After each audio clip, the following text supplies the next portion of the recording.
I'm Rob. And I'm Nate. And welcome back to Rob and Nate Record a Podcast. This is our conclusion of Mystery Pack Month.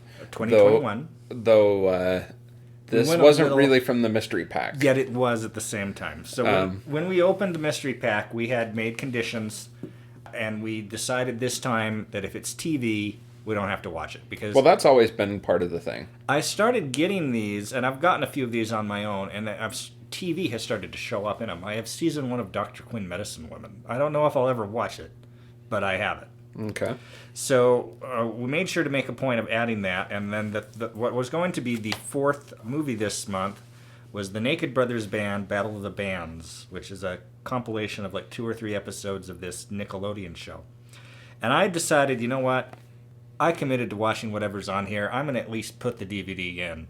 And I did not make it through the previews. Really? That bad? It's all Nickelodeon tween programming from the George W. Bush era. Yeah. And it's just like, it's wrong. I should not watch this. Yeah. I don't feel like I should be watching this. Yeah. So I didn't. I don't know. Part of me would have liked to have seen you finish that, but at the same time, I'm not sure I would have been willing to finish it. So, you'd inflict it on me. Yeah, exactly. But we are still kind of honoring the Mystery Pack bundle because this week's selection, comes from a previous Mystery Pack that I watched on my own. It's a 2008 French film called The Girl From Monaco, which I talked to you about briefly when I watched it in May of 2019, and I have not seen it since. I imagine you retained little information about the film name. There was a few details that as they came up in the movie, I was like, this sounds familiar. But outside of that, yeah. I was surprised how much I'd forgotten. Because, I didn't remember a lot of the details, but I remembered general impressions. And just as we were starting it, I told you, well, this is a comedy. That's all you need to know. It is, but it isn't. It's listed on IMDb comedy. As a drama comedy. Yeah. So it's a dramedy. But it's mostly comedy until the end. I would actually say it was more drama than comedy. Really? Yeah. I thought of it as the kind of dry European comedy. Yeah. I mean, I really enjoyed this. I'm surprised how much I liked this movie. It's a film that I could imagine in a slight variant having been made by Billy Wilder. Yeah. I would have cast Walter Matthau in the part of the lawyer. Okay. And then the bodyguard, you'd get some kind of character actor. Wilder was always good at finding the character actors. Yeah. And then some gorgeous French woman to play the girl. Yeah. And we have a gorgeous French woman in this film, Audrey. Where is she? Audrey Varela. Played by Louise Bourgogne. Yes. And Audrey Varela. She's a stunning woman. Yes. And this is a film about a lawyer played by Fabrice Lucchini, and the attorney's name is Bertrand Boivard. He's a French lawyer, and he's brought down to Monaco, which is technically independent, but I imagine most of the laws overlap with France's.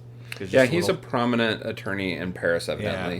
Yeah. And he comes down to defend Edith LaSalle, played by Stephanie Audron, in a murder trial. Yes, so Mrs. LaSalle has murdered her employee and lover, a Russian man who had done some French pornography, or Italian pornography. Yeah. And she has mounted very little defense and has basically cast out most of her lawyers. And doesn't want to mount a defense.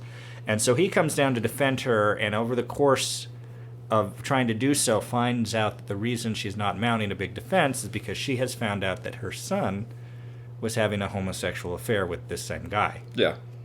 And she was very ambivalent about it. But this legal plot, as interesting as it is really not the core of the film. It's about the girl from Monaco, who our lead character Audrey and Bertrand. Yeah, Bertrand becomes obsessed with. Yeah, totally infatuated with.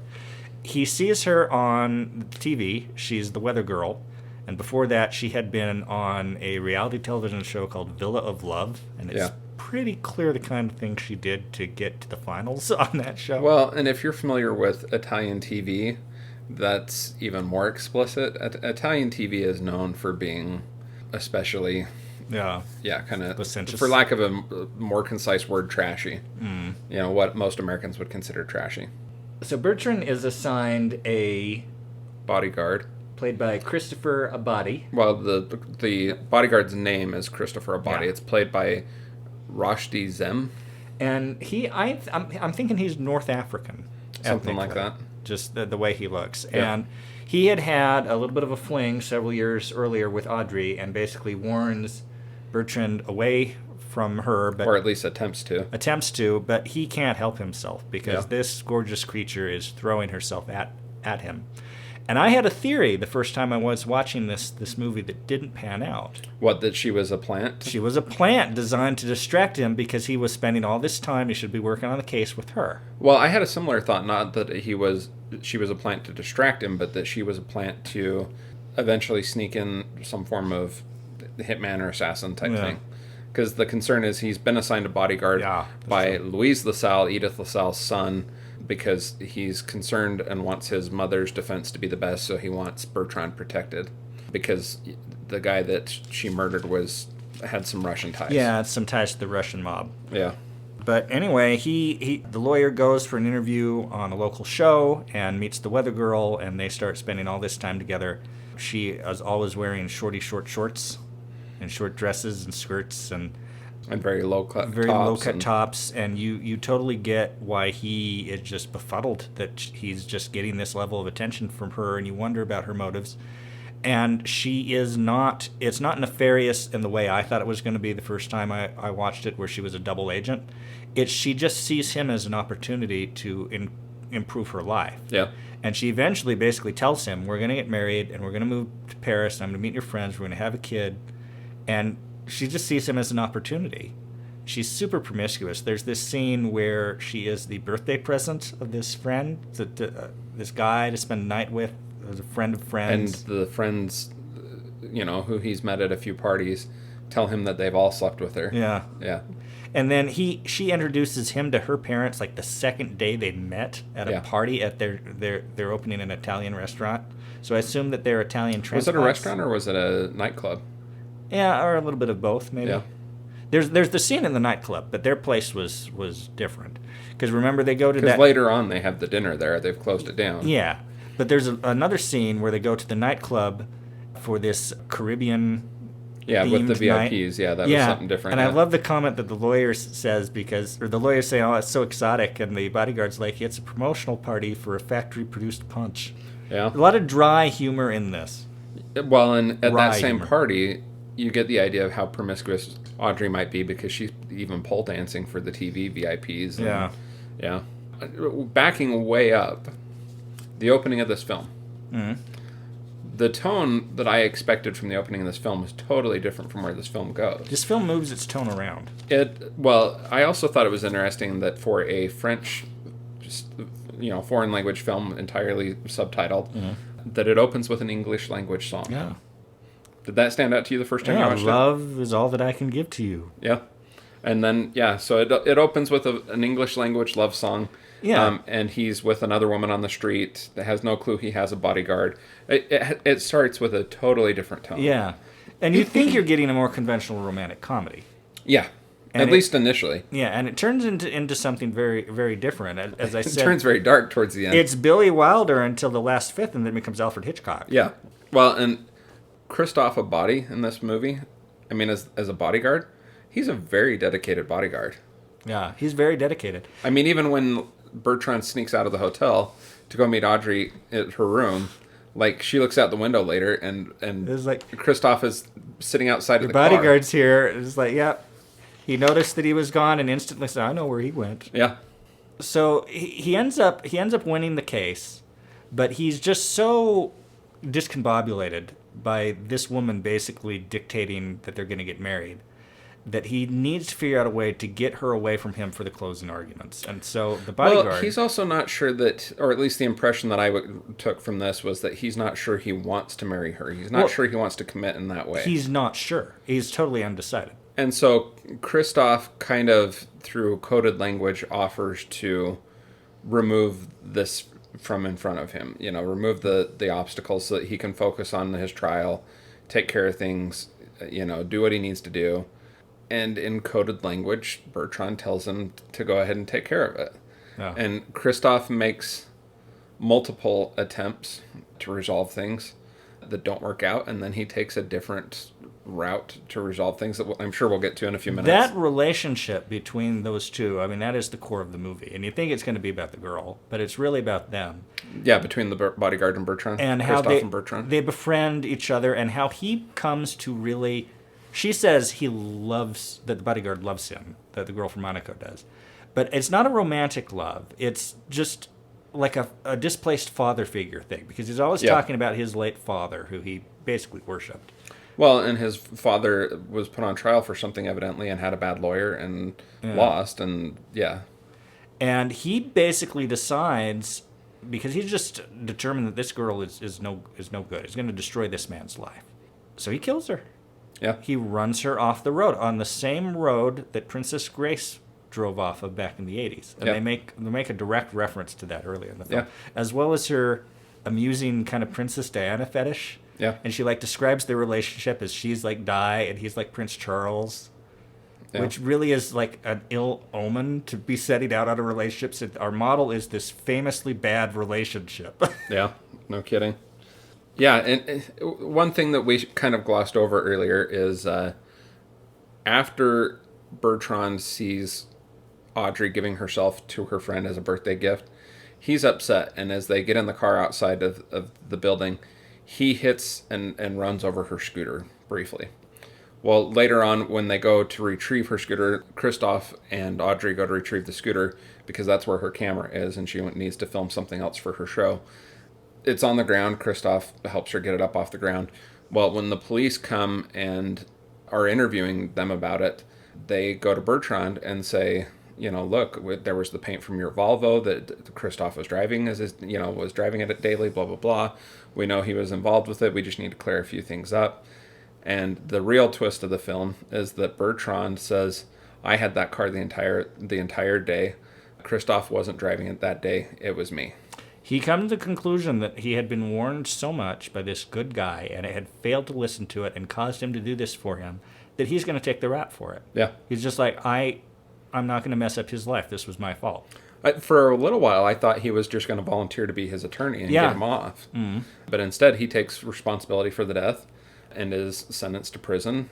And they have the code at the end, which is a year later. The woman that he's defended is getting out of prison. Yep.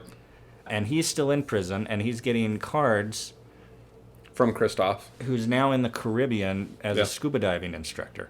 And this had actually been set up earlier because they talked about his very detailed knowledge of the local fish. Yeah. Because he grew up in Monaco.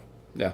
It's just a wonderful little film. It's just wonderfully put together. When Bertrand takes responsibility for the death, there's a wonderful little coded reference between him and Christoph as they're walking out of the inspector's office. And they tell Christoph that Bertrand has confessed, and that he's free to go and this and that and the other. Bertrand turns to Christoph and says that he has secured the perimeter, which is something that comes up early in the beginning of the film and is a coded reference to Christoph. Who's always poking around to secure the perimeter. I've got to go into this room and make sure everything's safe. Yeah. Yeah, it was... Did you feel that the coda was actually necessary? I liked it. I think, for me, it doesn't add a ton. I think they could have ended it right as soon as he tells Christoph that he's secured the perimeter. No, I think you needed it. Yeah? I think you needed a little bit more resolution, because otherwise you'd be like, what happens next? Yeah. They needed to make it a little more explicit, which they did. Yeah. Either way, it's quite...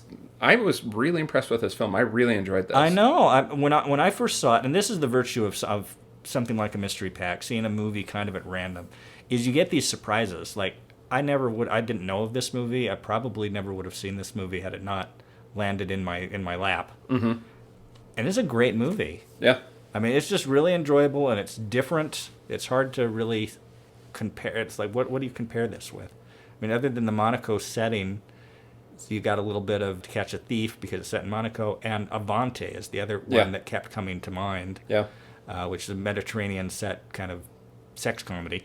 And this film almost feels like it should be set in the 70s, even though it's set, contemporaneously. I actually enjoyed the contemporaneous. Yeah. I enjoyed the setting. Yeah, the setting was, it's beautiful. It's Monaco. Yeah. How would you rate this film? I would rate this film 3.5 stars. I think I would give it an 8 or a 9 on the 10-star scale. Again, we're close, but slightly apart. I would give this 3 stars, and I would give this probably 8 stars on the 10-star scale. It's slightly heavy on the gratuitous nudity. Yeah, it's not for everybody. For a higher rating than that. But would this film be as charming without some of the nudity that's in it? I'm not positive. Indeed. But this film really is charming. The nudity isn't excessively gratuitous. No. But I'm sure that this has, U.S. rating, and this for sure would be rated R. Yeah. And I'm sure in Europe this is normal everyday stuff. They hadn't thought anything about it. This would probably be PG in Europe. It would make sense not to have it in this movie from that point of view. Yeah, absolutely. But it's a good movie, and one of the things that's just the way it evolves. Like, it starts out so kind of mock conventional and a little bit kind of like, and then it just keeps improving and getting better and getting deeper. And it builds itself as this, I mean, from the opening song on, this is conventional romantic comedy, silly trifle. But it's actually a pretty deep character study. And even though Audrey's horrible, I still kind of liked Audrey. I liked all the 3 main characters of the film, I liked all of them. Yeah. Even though they came from different perspectives and had different goals. It's the opposite of so many of the other movies we've been watching lately where I haven't been able to find anybody to like. So I even like the bad girl in this movie. Yeah, precisely. I mean, you've nailed that one pretty hard. It's not much else to say. The only other scene that I think is worth perhaps mentioning is relatively early in the film. At the hotel, a young lady named Helena shows up. Ah, yes. And tells Bertrand that apparently Bertrand and Helena have had some sort of relationship in Paris. Helena shows up at the hotel, tells him that she's struck her husband, detached his retina, and has left him permanently. And Bertrand realizes he doesn't want to be with Helena. So he tells Christophe to get rid of her. And Christophe, it's foreshadowing, but Christophe gets rid of her by engaging in coitus with her and telling her to go home. Yeah. And the reason I say that's foreshadowing is he tries to sleep with Audrey as a way to get her away from Bertrand as well. And then he will go the extra mile for his player or his client. But yeah, this film was thoroughly charming. There was, I can't think of anything off the top of my head to criticize in this. Yeah. So, are you familiar with this as its Rotten Tomatoes score? No, but I'd be curious. The only reason that I ask is because looking at the IMDb aggregate score, I'm quite shocked. Yeah. Did you glance at that earlier? It's 5.8 stars on IMDb, which it's not that common that we are that far off of an IMDb aggregate score. Granted, this only has 2,000 ratings on IMDb, but yeah, it's got a 5.8 star aggregate rating on IMDb, and we're giving it 8 and 8.5, 9 stars. So, kind of interesting to be that far apart on that. This is directed by Anne Fontaine, who appears to primarily be a writer, has written several notable works, and she is also the co-writer on this. Are you familiar with how this perhaps did in the foreign box office? Not immediately. And going back to the earlier reference to Rotten Tomatoes, oh my goodness, its Rotten Tomatoes score is 47%. Wow. With an audience score of 28%. That's shocking. Yeah. How many, does it tell you anything about the number of ratings on that? 47% comes from 53 critic reviews, and the 28% audience score from 7,966 reviews or ratings. So more than on IMDb. Box office numbers, clearly this was, all of the numbers are given in U.S. figures, so I'm kind of curious if this was actually a U.S.-backed thing. I had a U.S. opening weekend of just $83,755. This was in July of 2009 when it got its U.S. It had a U.S. gross of a mere $602,000. But a worldwide gross of $7,553,160. Does not give us a box office estimate, of what the production budget cost. was. Yeah. But I wouldn't imagine it was that expensive to make because you get all this extra production value by virtue of shooting in Monaco. In Monaco, yeah. And then you only have the 3 leads, really, and a handful of supporting characters. Yeah. I'm kind of curious if any of our 3 leads are known for anything else that we would know. Louise Borgen was in a show with Pierce Brosnan called Love Punch. and also in a show called Adele, which I have heard of but don't recall much of anything about. Rushdie Zim, who plays Christoph, the bodyguard, is known for a show called The Cold Light of Day. Chocolat, Bad Faith, and Omar Killed Me. And then our lead, Bertrand, played by Fabrice Lucchini. I'm not recognizing any of his. In the House, Molaire, which I think I've heard of. Bicycling with Molaire. I guess those are related. And Bakamas the Scoundrel? But anyway, yeah, we both liked it. We'd recommend it to select audiences.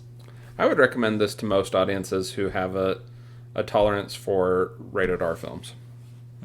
If you can say that you enjoy some rated R films, I would recommend this film, period. No. And it's not a particularly hard R either. No, absolutely not. Anything else to add on this one? So how would you rank our 4 movies this month? Oh, you know what? Do you have the list of the movies? So we had Girl From Monaco, Balls of Fury, 1941, Alone in the Dark, and 1941. Yeah. So how would you rank these? Well, I would say that... Ooh, that's tough. I'm going to do Balls of Fury as in 4th place. Absolutely, 100%. Alone in the Dark in 3rd place. Yep. I'm going to go 1941 in 2nd place and The Girl From Monaco in 1st. We are completely aligned on this one. Yeah, that's rare for us. Yeah. But yeah, we're in complete alignment. And it's intriguing to me that the one that wasn't in our mystery pack is the favorite. It's the favorite, yeah. Yeah. Outside of that, I fully expected that 1941 was going to be the favorite. Even coming into watching this today, I expected 1941 was going to be the favorite. 1941's much more uneven than this movie is. Yeah. I mean, 1941 is okay. I can see why it's the forgotten Steven Spielberg, but it's okay. Yeah. Yeah. So, but yeah, this is certainly blows it out of the water. Yeah. So, all right. Anything else to add on this one? I'm good. I'm Rob. I'm Nate. And this has been Rob and Nate Record a Podcast. I'm really shocked by that one. I know. When I saw it, I'm like, Rob should see this. Yeah. But I don't know if Melinda would like it. I think she might appreciate it. Mm-hmm. Yeah. It's certainly a film from a male gaze. Yeah, I can see that. You now need to go see All the Little Things. Yeah, you're telling me about that. That was good. This is one of the ones that got the HBO simultaneous release. It's a Warner Brothers, Denzel Washington, Rami Malek. Serial killer? Yes. Guy who kills serially? So Jared Leto plays a serial killer. Yeah, well, different one. And so Denzel Washington is a former LA County Sheriff's detective. Not LAPD, LA County. And he had some sort of physical breakdown, like a heart attack, overworking himself on this string of crimes. And you find out later that there's much more to it than that. He didn't simply overwork himself. In his zeal to solve the crime, he commits a mistake. And that's the real undoing. And the mistake is covered up. But so he's working in Kern County, which is still in California, but a much smaller, more rural community. And he has a crime that has some sort of tie back to LA County. So for a court hearing, he's supposed to be going to LA County to pick up some evidence and bring it back. Mm. While he's there, they are investigating a killing that's tied to his previous investigation. And so he gets wrapped up in the investigation in LA County. They find the killer. They're working on gathering, he and Rami Malek's the other detective. Okay. They're working on gathering the evidence to be able to arrest the guy. And the guy is always a step or two ahead of them. Jared Leto's character is always a step or two ahead of them. There's a lot of crazy things that happen that I don't want to spoil for you. Questionable decisions by Rami Malek as a detective.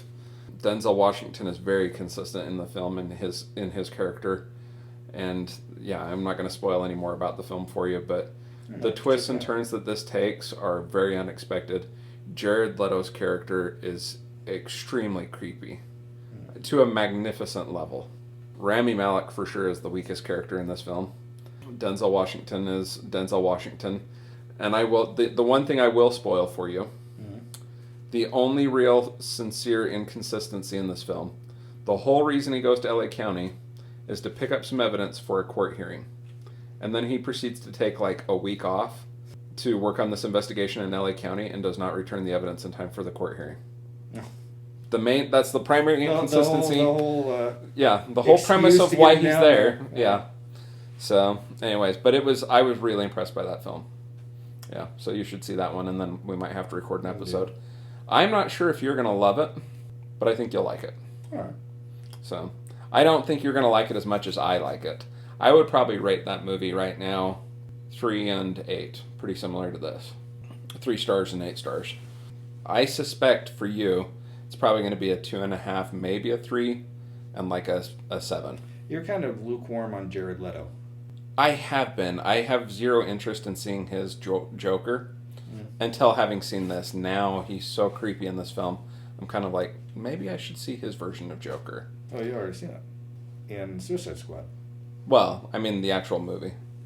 Well, I mean it's in Suicide Squad. But yeah, and then he's got his vampire film coming out. So. Yeah. I really can't say that I've seen a lot of Jared Leto. He was in Dallas Buyers Club. He's very which good I've never seen. I want to say he's in Milk. Okay. The movie that keeps coming to mind when I think of him is a film called Mr. Nobody, which is a movie that has a beginning, and I kind of hate the ending, but I love the middle of this movie. Yeah. And there's not very many films that I can think of where it's like the beginning and the end, but the middle's good. I suspect that's how you're going to feel about this one. I don't think you're going to care for the final ending of this movie as much, perhaps. I think you're going to love the middle a little bit more than third. Yeah. I think you're going to love it. All right. So, I think you might even find the beginning too slow paced. You might even have issues with it being too slow the entirety of the movie, but I think there's a segment, the latter half of the movie, it's in the last half. It's probably the first third of the last half. Does that make sense? You're going to love that. All right. So, the first 2/3 of the latter half, you're going to love. Okay. So I am going to really enjoy 1/3 of this movie. I think you'll enjoy the entirety of the movie, but I don't think you're going to love the pacing throughout it. But Denzel Washington is a pretty consistent actor, puts on pretty consistent shows. He's very consistent. Yeah. He's almost too consistent, and not in the best way. But he's not good, but he doesn't he stretches himself every couple of years. He'll do something. This is not one stretching himself. And then these are the paycheck ones, and they're all Denzel Washington with a gun. There's very little Denzel Washington with a gun in this one. Besides the fact that he's a sheriff who carries, a gun. But you don't, even most of the film, you don't see his gun. You only see him with his gun a few times in the movie. There's some great twists and turns in this movie. Again, I don't want to spoil too much more for you. We'll have to discuss this again after you see it, but there are some great twists and turns in this film. So, yeah. And Jared Leto is primarily the architect behind the twists and turns. So, anyways, that's a whole lot of talking about a totally unrelated movie in the outtakes. That I've not even seen. Yes. Yeah. Do you remember that old Terry Jacks song, Seasons in the Sun? I don't think so. We had joy, we had fun, we had seasons in the sun, but the hills that we climbed were just seasons out of time. Don't remember that one? It rings a bell now, yeah. So I'm driving around today, and it comes on the radio. And my brain, being my brain, comes up with alternate lyrics. I'm ready. We had boils, we had fleas, we had seasons with disease. Now we're all in the ground because a cure was never found. Wow. That was a little dark. Yeah, it would pretty dark. Yeah. Especially for you. You're normally not quite that dark. Yeah. The first half I literally came up with when I was in elementary school, but I never came up with the final 2 lines, and they hit today. So this is a joke lyric 30 years in the making. That's hilarious. A joke lyric 30 years in the making. Okay, well, I know what our outtake is today. Yeah. I knew this would be the outtake. Yeah. All right, you ready for this? Yeah.